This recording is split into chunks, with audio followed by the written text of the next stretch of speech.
তৈরি করবে। মেথি শাক নিয়ে আসবে কিনে বাজার থেকে। এই যে মেথি শাক আমি নিয়ে এসেছি, এগুলোকে আমি পাতাগুলো শুধু একটা একটা করে ছাড়িয়ে নেব, ডালগুলো ফেলে দেবো। এই যে এখানে আমি পাতা ছাড়িয়ে রেখেছি, এই পাতাটা ছাড়িয়ে রেখেছি। এই পাতাটাকে আবার আমি ধোবো, কারণ অনেক নোংরা থাকে পাতার মধ্যে, সেজন্য আগেই ধুয়ে নেব। ধোয়ার পর এটাকে জলটাকে চেপে নিয়ে এটা আবার আমি শুকাতে দেবো। তো এখানে আমি তার আগে আমি কিছুটা শুকাতে দিয়ে দিয়েছি, তোমাদেরকে দেখাচ্ছি। এই যে এখানে আমি শুকাতে দিয়ে দিয়েছি, এটা রোদ্রে শুকাবে। ভালো করে 2-3 দিন শুকিয়ে নেব। শুকিয়ে নেওয়ার পর এটাকে একটু কড়াইয়ে নেড়ে দেবো, গরম করে রেখে দিলে এটা ভালো থাকে, খারাপ হয় না চট করে। তোমরা এইভাবে বাড়িতে বানাতে পারবে।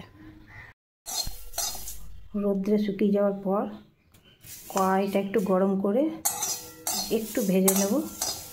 ভেজে নিয়ে ঠান্ডা হবে, তারপর আমি কড়াই থেকে হাত দিয়ে গুঁড়ো করে এটাকে রেখে দেবো।